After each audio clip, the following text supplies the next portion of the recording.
This game is called Escape from Whisper, and it's one of the more generic games you'll see from Coda.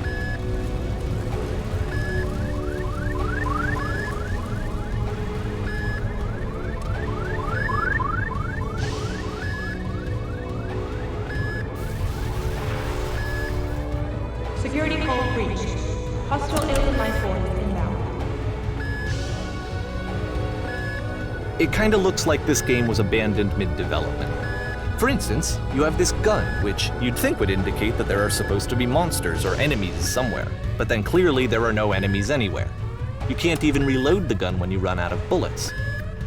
But ultimately we don't really know. Maybe Coda thought that actually it was complete the way that it is.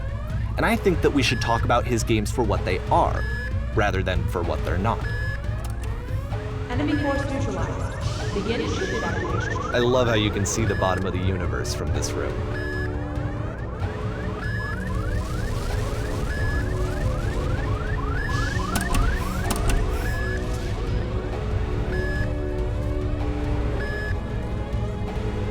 Apparently this space station has a labyrinth on it. Sure, I don't know. There's really no reason for it that I've ever been able to discern, so in the interest of time, I'm just gonna skip you on past it. Okay, this is the part that's interesting. The game has this narrative about the Whisper machine and how it has to be turned off, and then you get to the engine room. Hey, you there, in the engine room. You could save us all. That beam is powering the Whisper machine. We could disrupt it by introducing a great enough heat signature. If your body could stop the beam. It's so much to ask, but for all of our lives, would you do it? Could you give yourself?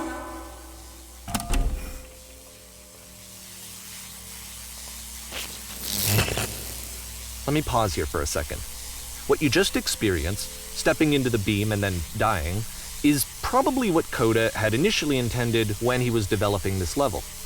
But when he first compiles and plays it, something goes wrong. There's a bug somewhere. And this is what happens instead.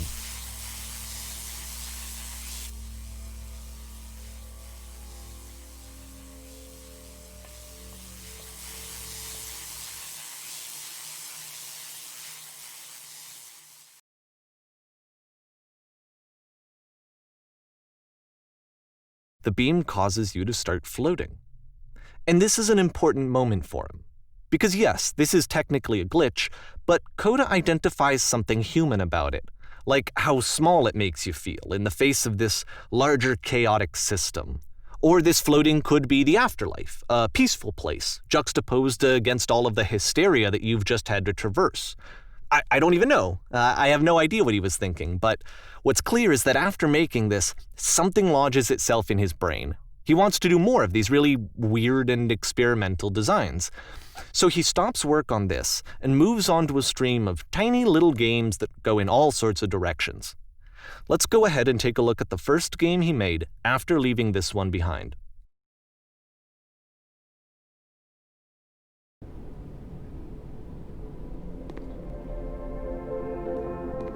Yep, in this game you can only walk backwards.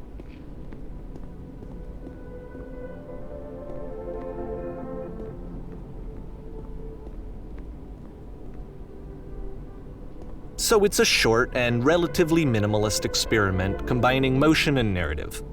It is less advanced than the previous game, but actually it seems to be more focused, more complete. Coda's trying to give it a unique voice rather than simply basing it on a pre-existing trope.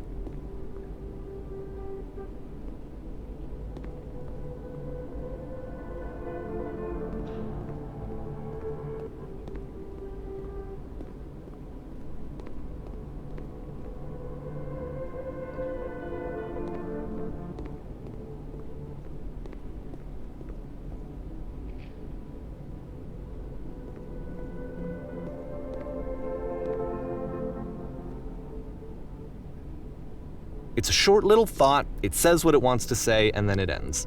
Didn't need anything more than that. Which to me is why it works, because it gets out quick. Okay, next one.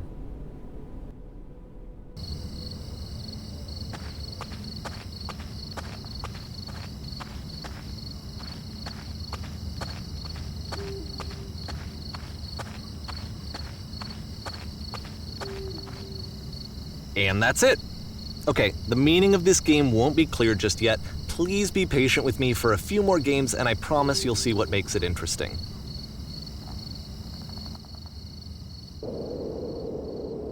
Oftentimes, Coda would put bizarre titles like this one at the start of his games.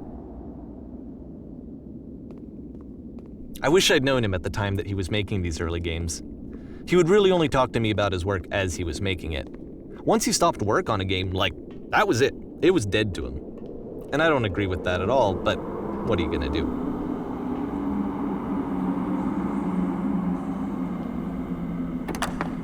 Once you've been slowed to an absolute crawl, the door at the top of the stairs opens. So why, if Coda's not showing these games to anyone, why bother opening the door at all? Well, to show you, I'm modifying the game here so that when you press enter, it'll bring you back up to full speed so you can enter the door for yourself.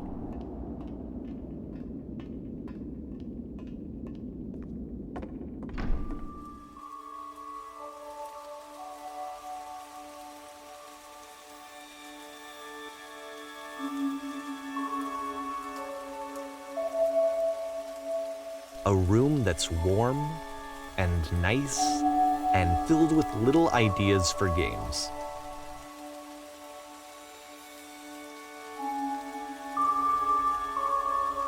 Coda would often tell me that he didn't mind if people thought of him as cold or distant. He said that he knew that he was actually a vibrant and compassionate person, but that it takes time to really see that. It can be a very slow climb to get there.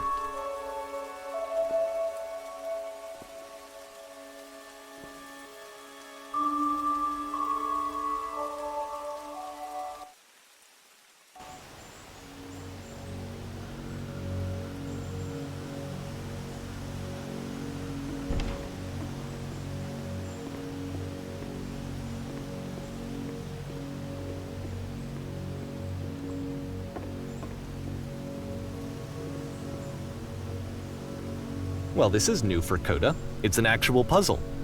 Go ahead and see if you can solve it.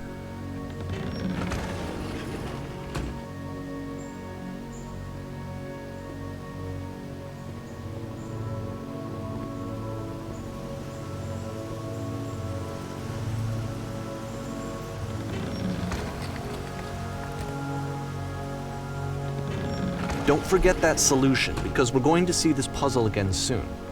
We're gonna see it a lot.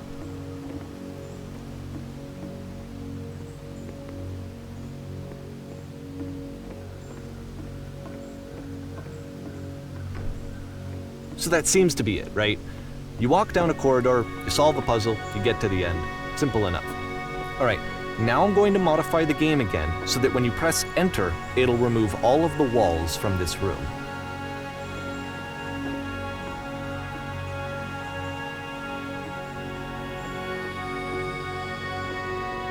How about that?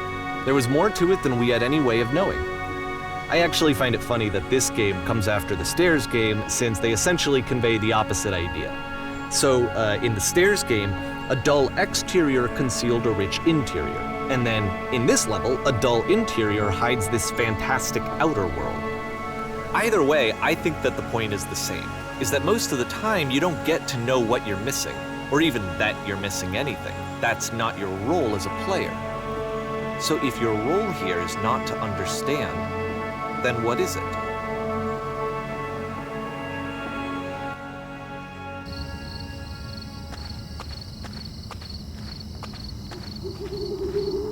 Aha! So this, combined with the entering game from earlier, tells us that Coda believes his games are connected somehow. It could even be that the Stairs game and the puzzle game are literally connected in between this and the entering game. There's a bigger picture that all of his games are meant to play a role in, some larger meaning that we won't be able to grasp until we've seen all of them. And once we have, we can step back and start to understand what exactly that bigger picture is.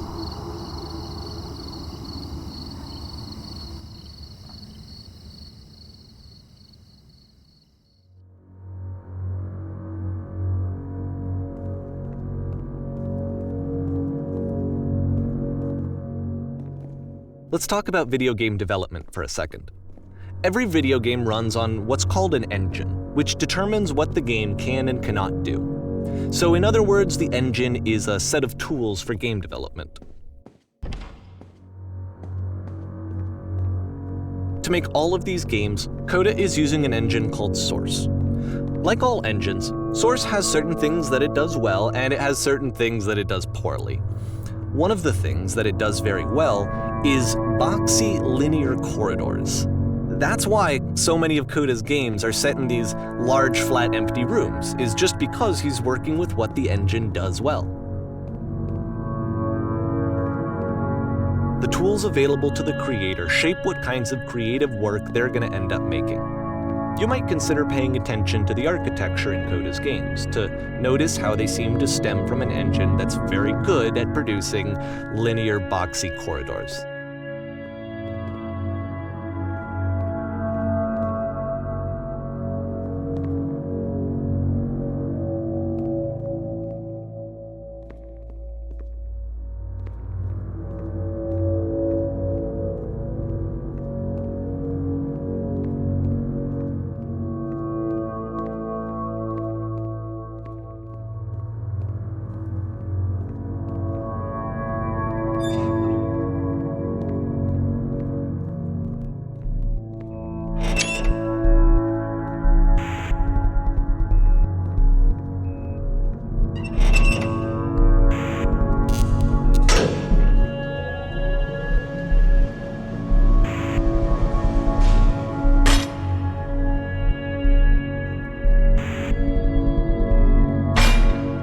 This prison, funny enough, in Coda's original design, the doors stayed shut for a full hour before letting you go. If you don't mind, I think we're gonna skip that. This is something that he and I used to argue about a lot. You know, whether a game ought to actually be playable, whether it means anything if no one can get through it. And I would always defend that, you know, all this work goes into the game, why not make it playable and accessible? And so we just got into heated arguments over it, and there was one time that after one of these conversations, he went home, and a day or two later, he sent me a zip file entitled Playable Games that was full of hundreds of individual games, each of which was just an empty box that you walked around in and nothing else. Believe me, I played every single one of those just to find out if there was like a gag hidden somewhere. There wasn't.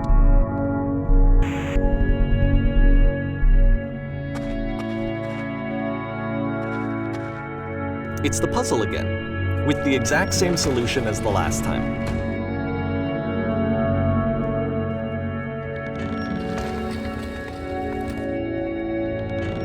There's still no clear indication of what makes this puzzle so special that Coda is going to return to it over and over. But I promise I'll share with you my interpretation very shortly.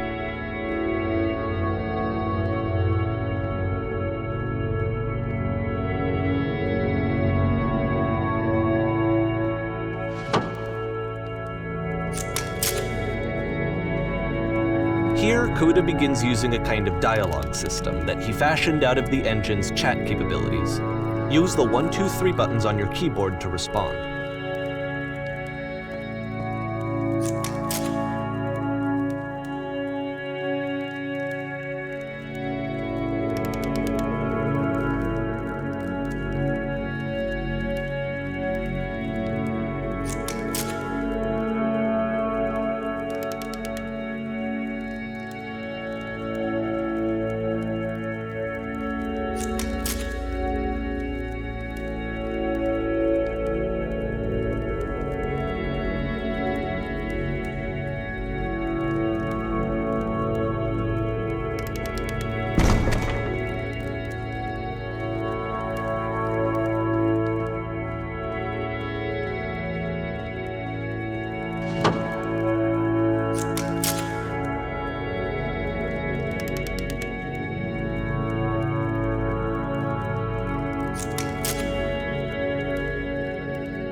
And so we make one last descent down to the final floor of the level.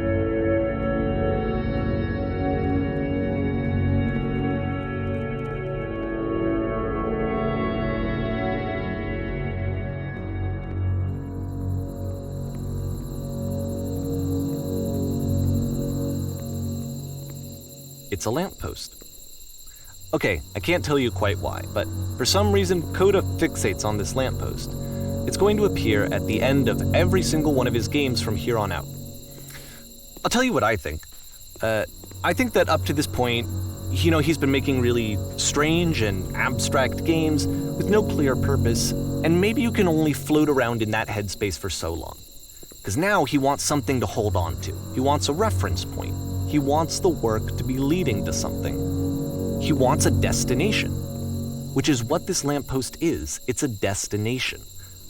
We're going to see it in the work as well. His games are just going to become a lot more cohesive, a lot more fully developed, with more of a clear idea behind them. And as we go, that idea will get clearer and clearer and clearer.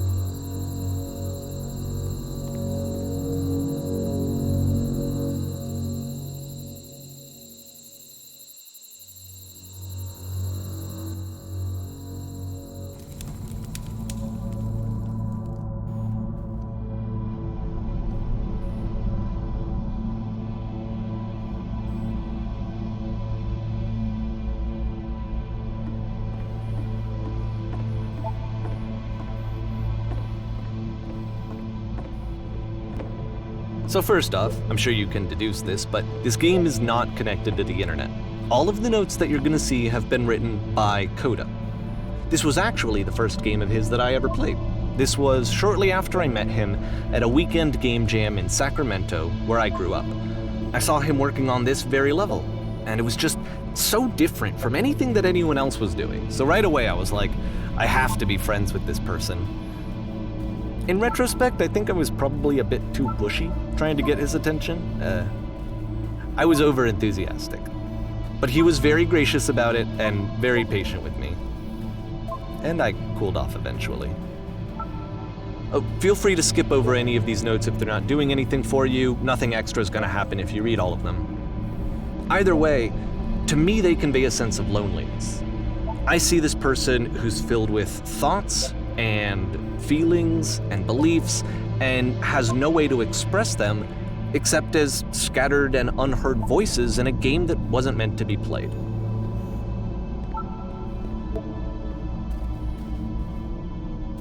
But it's ironic, isn't it, that in playing this game and seeing how alone Coda often felt, that we get to know him better and actually kind of connect with him. And I have to be honest with you, this idea is really seductive to me.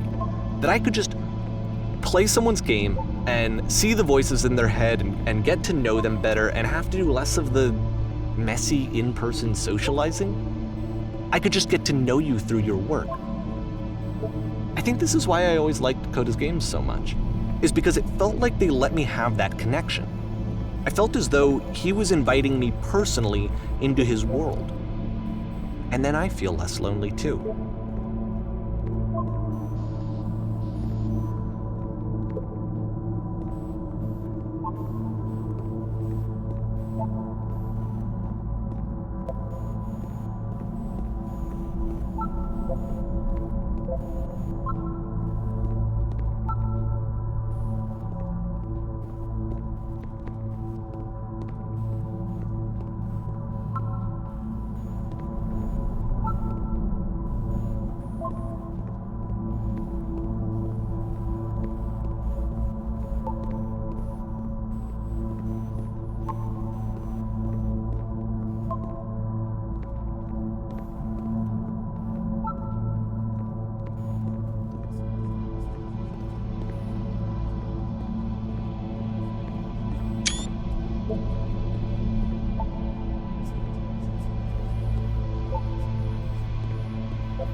At the end of this level, we're going to see the puzzle again. And here, I'll tell you what I think the puzzle means. Each of these games represents an idea that was on Koda's mind at the time that he was making it. And the puzzle is a way of closing the door on a previous chapter of his life before moving on to the next one. In each of his games, after exploring a theme that, he might find difficult, Koda can then place this puzzle that he knows has a reliable solution, he understands exactly how it works, and so it gives him a simple mechanism for moving on. And because there's this dark area between the doors, a space between spaces, before you move on, you get to pause. Just for a moment, a few seconds to reflect on and let go of the events that led you here. To step back and connect the pieces together, to grasp at that elusive bigger picture.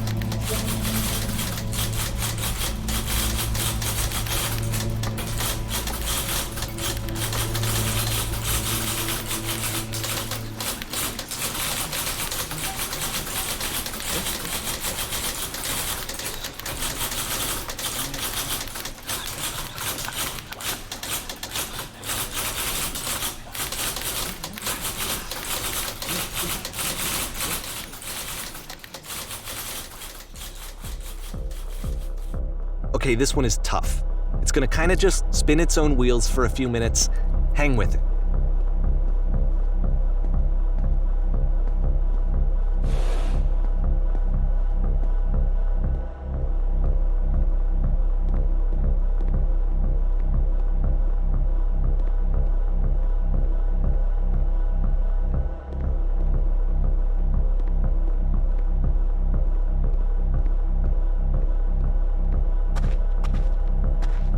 See, this is it, the whole game, and there's nothing that's particularly interesting about it. You just walk to the end of a hallway. Except, for some reason, Koda gets really fixated on this prison that has all of this modern furniture. And I don't know why, but he decides he needs to revisit this prison. He's gonna start over, use the same assets, turn it into something else. Okay, cool, here's version 2.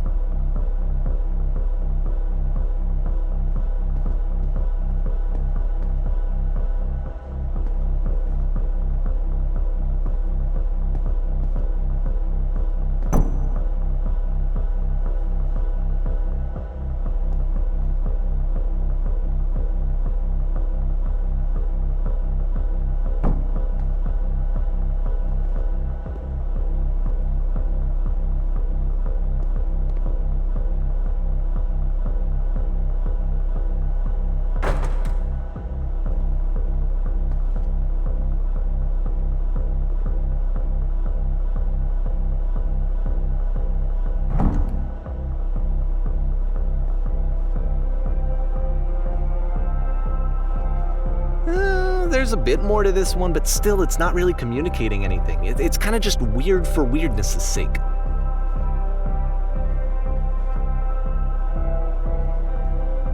So okay, he throws it out and starts over. This time he comes at the prison idea from a different direction.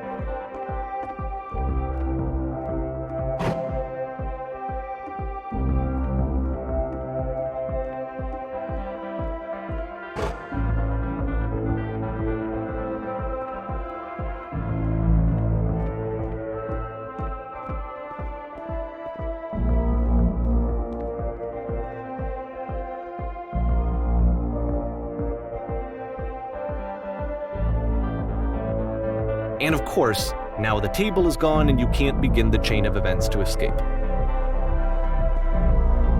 Here's a version where there are no bars, but you can't actually get to the well. And then a version where the inside of the prison is the outside and the outside is the inside.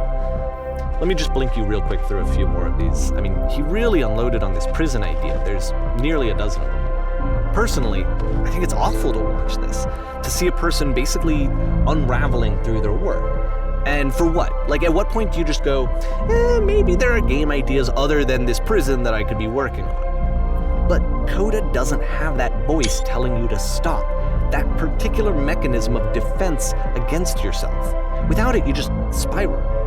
And so he keeps going and going and going and going and going, and then he hits on something. And he likes it. And that's it. He's done. He stops making prisons. This is the very last version of the prison game that he created. And the reason I think it works is that the prison is not actually in it.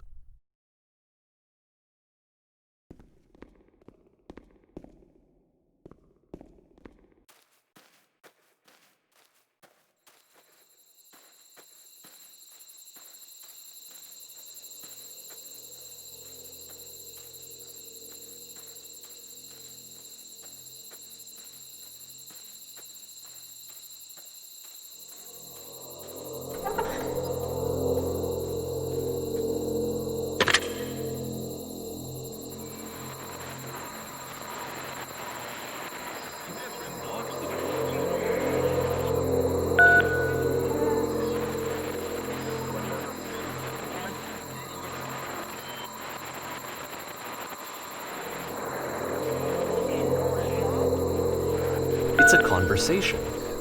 And so this is what Coda wants, is to be able to talk to someone, to share what's on his mind, and to get some good advice from someone who knows.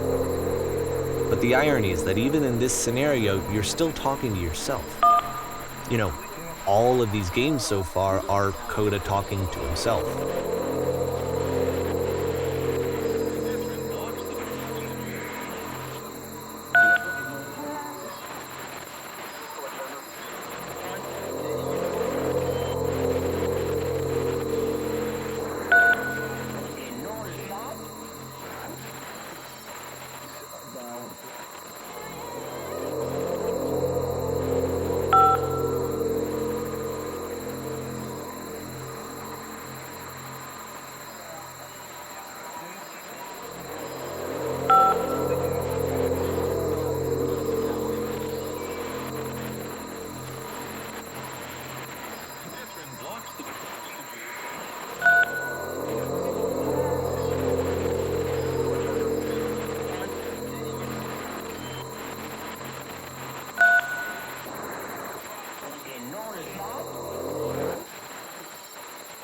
I can see why he considers this a fitting conclusion to the prison games.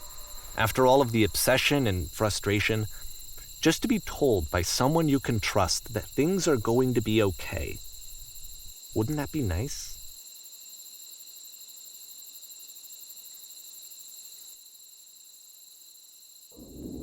So what would it look like if Coda wanted to make a game about talking to someone other than himself?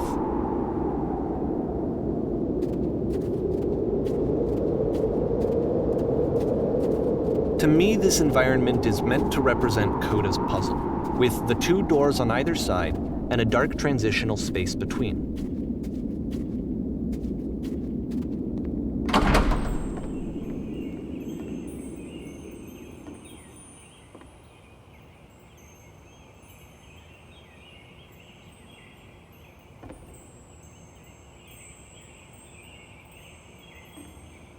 You'll notice that the quality of the art is a step up from previous games, including this new and improved chat system, which he started using from this point on. From here on out, he begins putting much more effort into the visual polish of his work, and this particular game took 2 months to create as a result.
After the intense set of prison games, this house cleaning level almost feels like cleansing.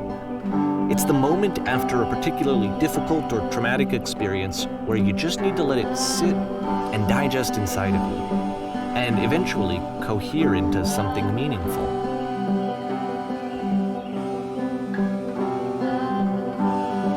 I know that Coda really liked this game. Of all of his work, actually, this was the only one that he called me up to ask me to come over and look at it. This was during a period of a few months where he was like grossly happy all the time, just walked around with a constant smile on his face.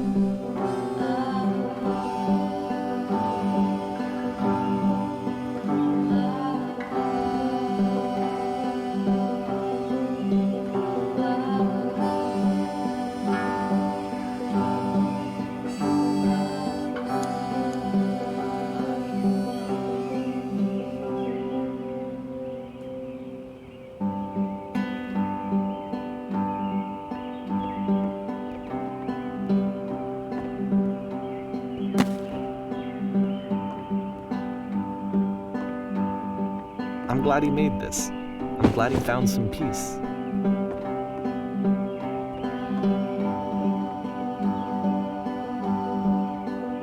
But, of course, it can't last. The music stops, your companion is gone, it's time to leave. The door at the top of the hill is now open as well. Again, you can't stay in the dark space for too long. You just can't. You have to keep moving. It's how you stay alive.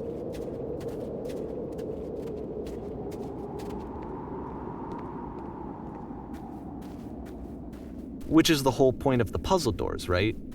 That sooner or later you have to pick up and move. I really thought that was the point of it.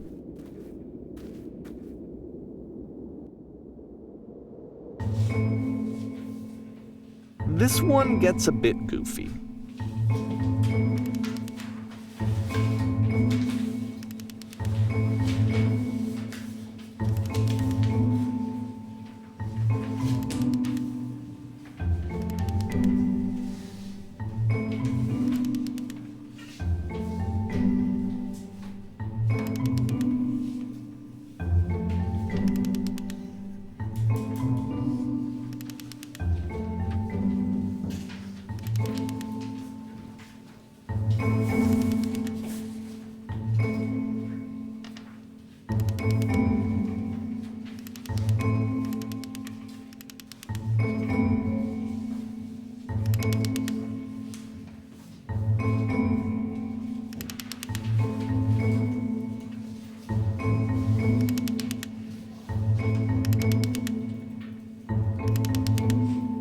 About halfway through the game, the perspective shifts.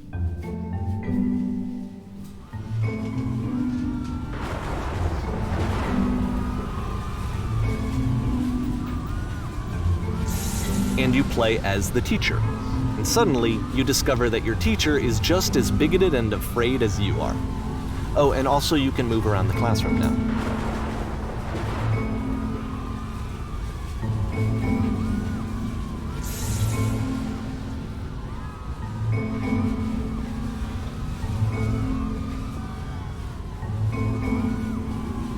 I fell pretty hard for this one. I feel like it's one of the most relatable experiences that you can have. To assume that some other person is perfect and totally fulfilled in every way, and completely miss all of the little flaws that make them painfully human. I think about this game a lot these days.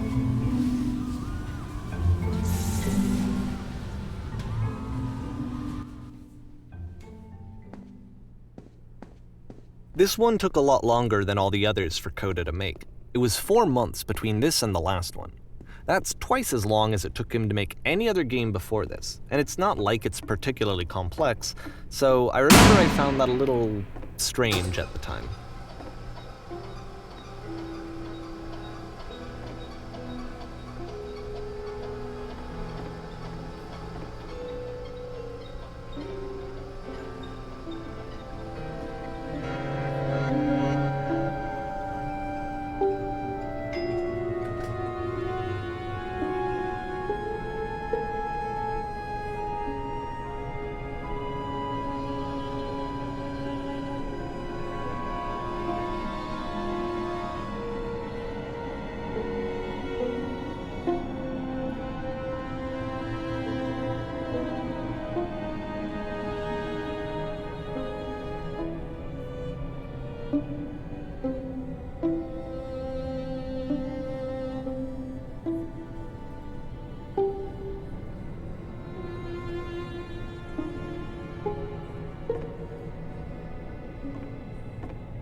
The game ends with this eerie premonition of what's going to happen next in Coda's life.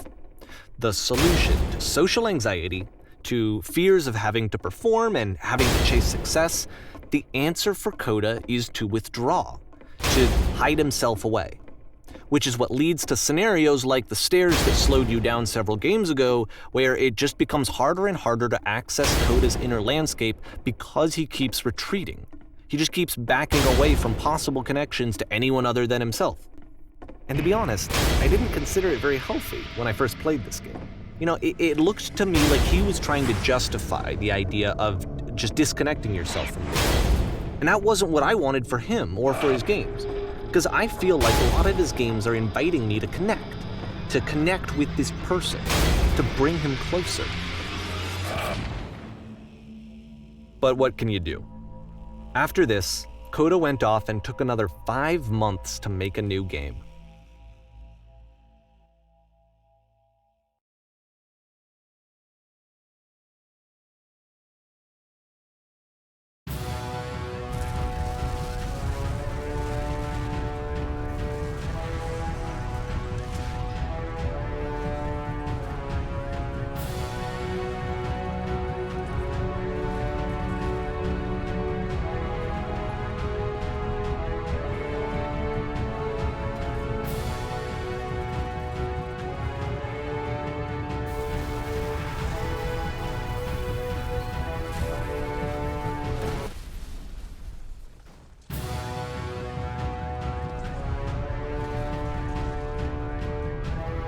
You should probably open your eyes if you haven't already. It's pretty much impossible to solve otherwise.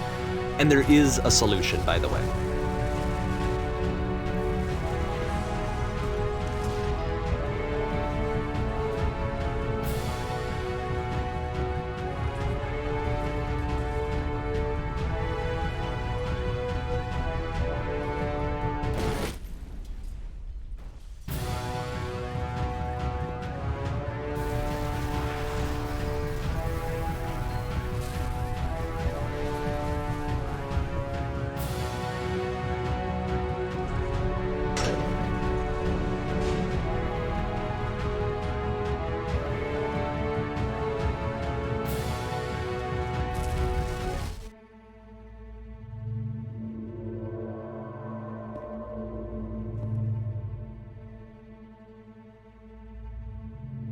Like I said, I was getting concerned.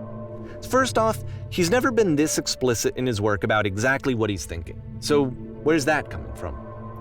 But then even weirder, his work has potentially stopped being an outlet for him. Not like he's having trouble iterating on ideas, but he literally just can't think of new ideas anymore. And in person, he was being a lot more distant than usual. Like, you know how sometimes a person will just deflect anything that you say in order to keep themselves disconnected all the time? It was that kind of thing. Here was the point in my relationship with Coda where I really started to wonder if he needed my help in some way. His games are going to get more desperate from here on out. After this game, it's almost 6 months before he finishes something new.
If the last game featured Coda talking explicitly about his creative frustrations, this one turns it up to 11.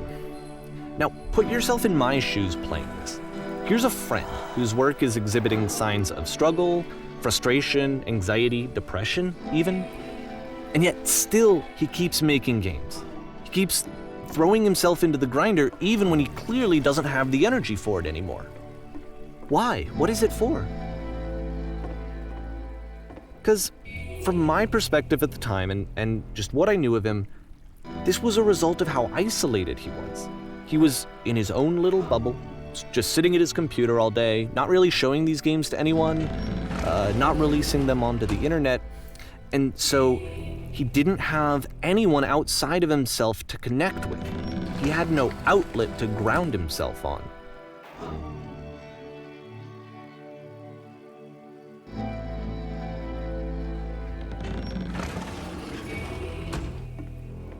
You can't talk yourself out of loneliness.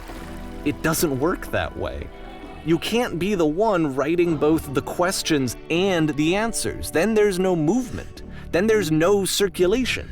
If all of your anxieties are being channeled into your work, then if the work ever fails, you have no backup and you're just going to crash.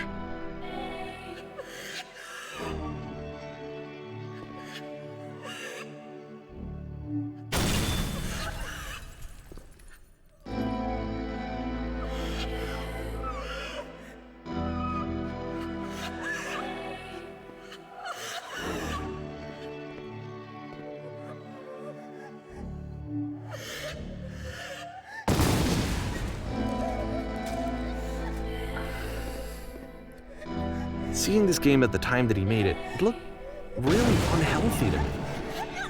I was watching him do this to himself, and I hated it. I hated seeing him so trapped.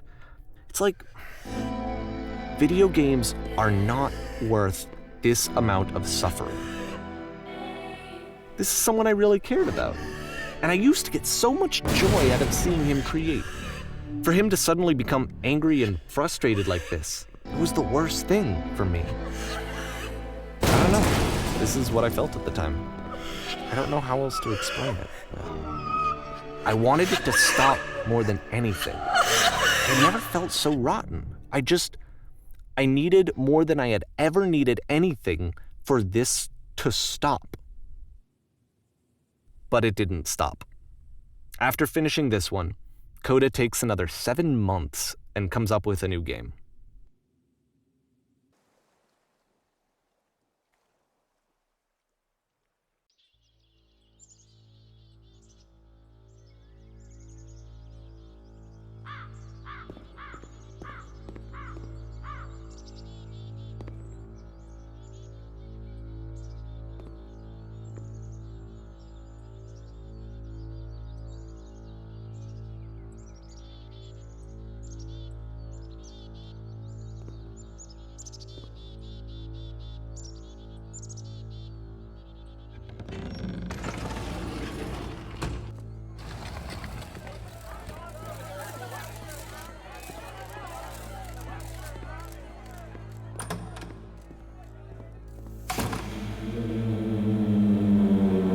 And of course, it's the machine.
So now the work is becoming self-destructive.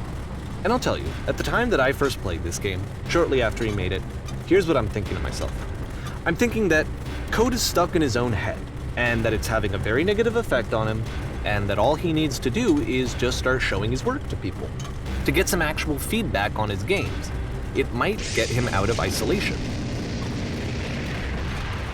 And so, as I'm thinking this, I realize that I could be the one to initiate it. Because it would never occur to Coda to start actively soliciting feedback, so what if I did it for him? If he could see the difference it would make to have more actual conversations with other human beings, would that bring him out of his mental spiral? Would it give him confidence in himself? Would it bring meaning back into his work?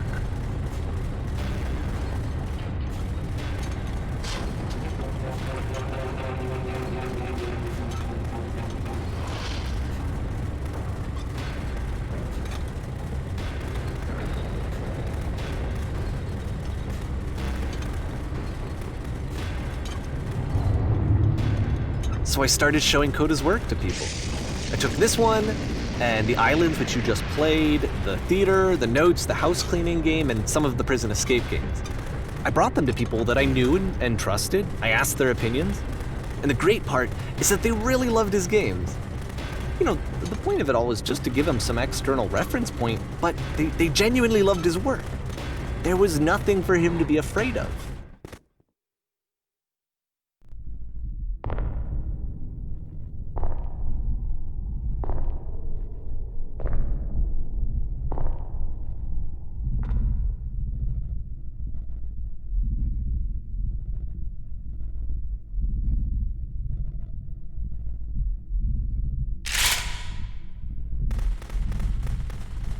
Can you see why I felt like this was the right thing to do?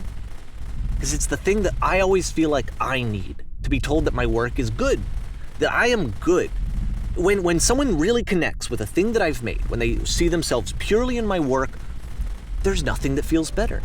And I got to give that very same feeling to my friend.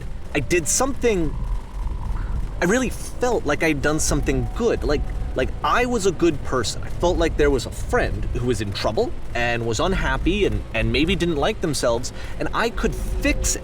If I could give him this gift, maybe I could fix the problem. When they told me how much they enjoyed his games, it was the best feeling. It was the absolute best feeling. It made me feel so happy, so beautifully, beautifully happy.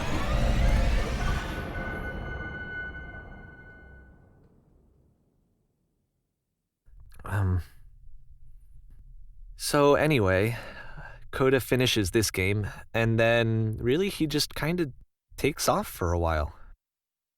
So this is June of 2011, and I didn't hear anything from him for several weeks, I guess. And so out of nowhere, one day I get an email, and it's got a private link to a new game of Coda's. This one is called The Tower, and to my knowledge, it's the last game that Coda ever made. So let's take a look.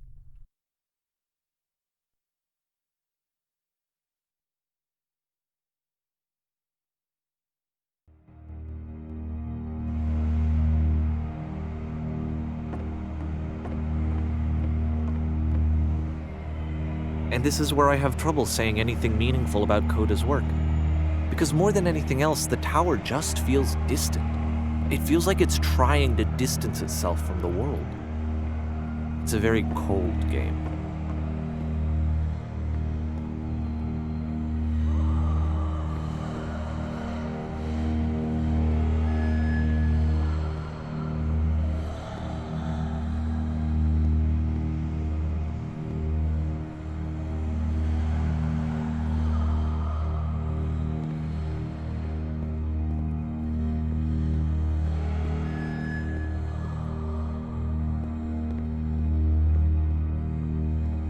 This room actually has a maze in it. Except that all the walls of the maze are invisible. And then every time you touch one of the walls, there's this awful flashing and noise, so the experience is really miserable. The game goes beyond not being meant to be played, it actually seems to despise the player for trying to play it at all. But I do want to show you the rest of the levels, so when you're ready to continue, press enter and I'll put a bridge over the maze.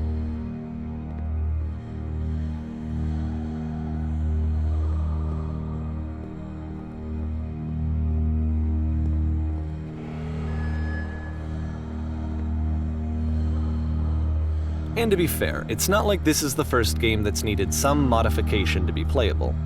Like the house cleaning game. You know, that one used to actually loop the cleaning chores and you just cleaned a house forever. I had to cut it off so that you could exit the house and the game would actually end. But that game had an idea that it was actually trying to communicate. What's the deeper idea behind the invisible maze? The only way past this challenge is to randomly guess the 6-digit code. Like the invisible maze, it's frustrating to me, because it's the opposite of everything else that Coda has made. It doesn't encourage thought or engagement. It doesn't ask anything of me, except a lot of my time. If I could have reached him during this time, then maybe I could have asked him, but I couldn't. I still don't really understand why this is here. I'll put the code on the ground for you here, though, so that we can move on.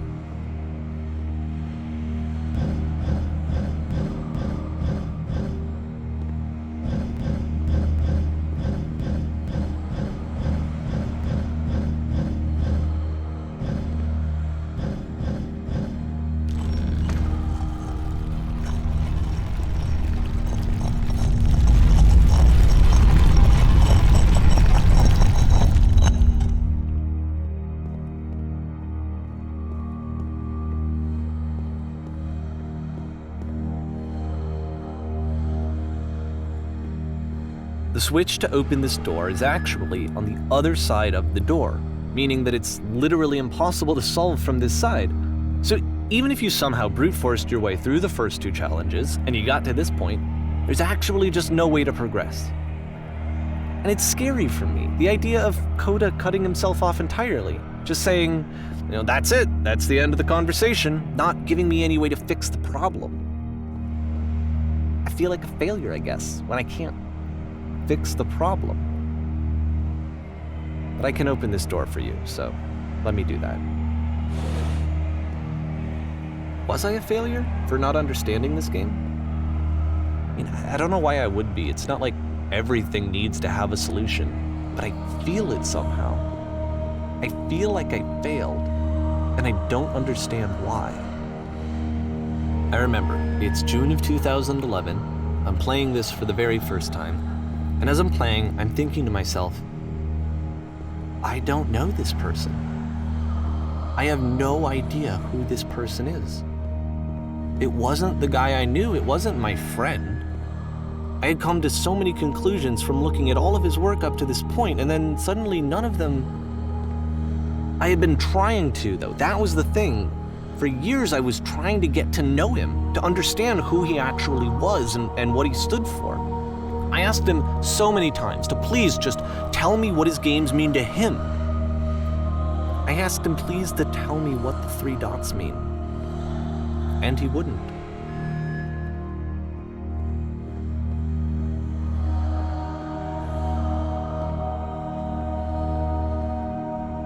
I just felt so strongly that if I could have connected with him, that if I could have somehow made his work my own, that I would finally be once and for all happy. It was that I needed to see myself in someone else. I needed to be someone other than me. But he stopped and left, and it felt somehow like I had failed.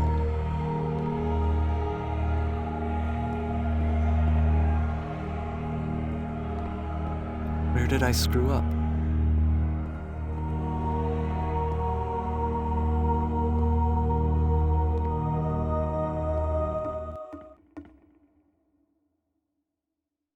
I'm the reason that you stopped making games, aren't I?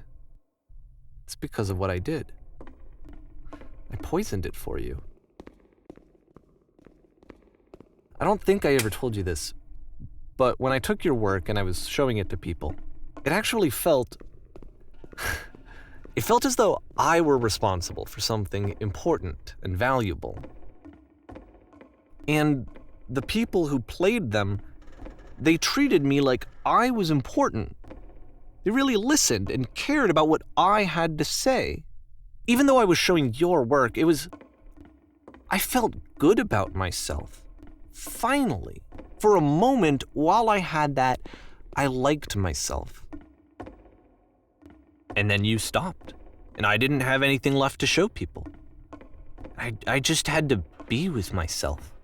And as soon as that happened, there was no feeling at all. Nothing.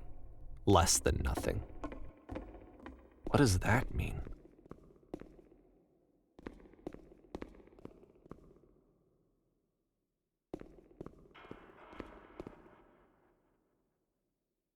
I'm afraid that I did something really stupid because I don't like myself.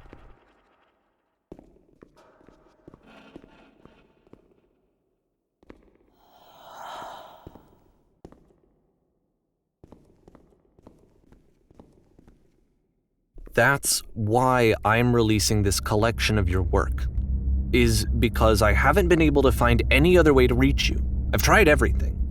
And so a part of me has hope that if I put this compilation out into the world, and if I put my name on it, that maybe enough people will play it so that it'll find its way to you, so that I can tell you that I'm sorry. I know I screwed up. If I apologize to you truly and deeply, will you start making games again? Please, I need to feel okay with myself again. And I always felt okay as long as I had your work to see myself in. I mean, is something wrong with me? Because I know that I did an awful thing, and I'm doing it again right now. Like, I'm showing people your work, but I can't stop myself from doing it. That's how badly I need to feel something again, like I'm an addict. There has to be something wrong with me. Can I apologize? What if I tell you I was wrong? Will that work? Will that fix it? I don't know. I don't think it will, but there's nothing else that I can do. Just tell me what you want. I'm sorry. I'm sorry. Please, start making games again. Please help me. Please give me some of whatever it is that makes you complete. I want whatever that wholeness is that you just summoned out of nothing and you put into your work. You were complete in some way that I never was. And I want to know how to be a good person. I want to know how not to hate myself. Please. I'm fading, and all I want is to know that I'm going to be okay.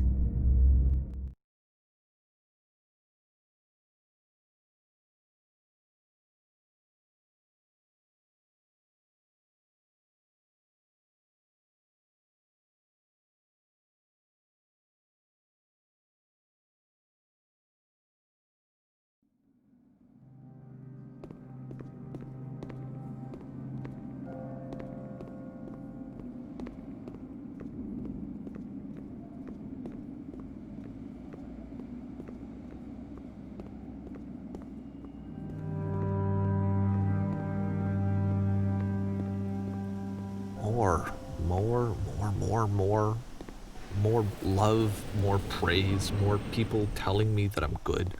Always more. It's like a disease. Solution.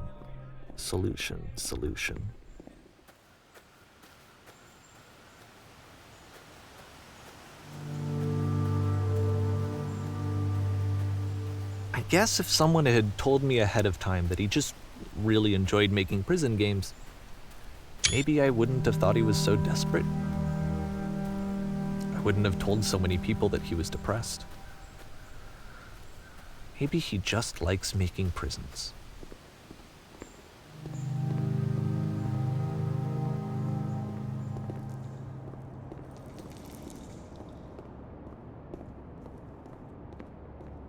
Even now, the disease is telling me to stop. Don't show people what a shitty person you are. They'll hate you.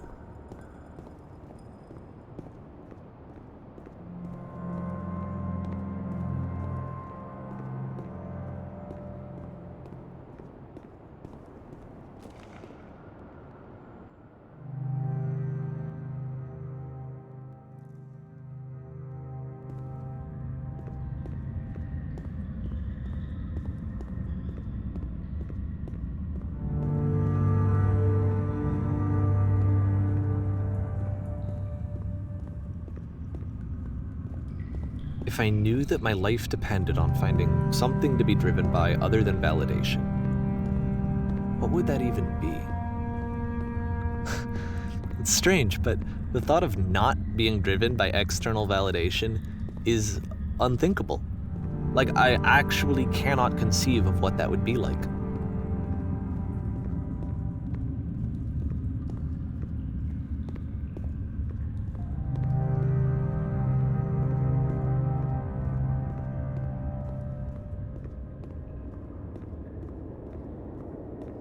What now?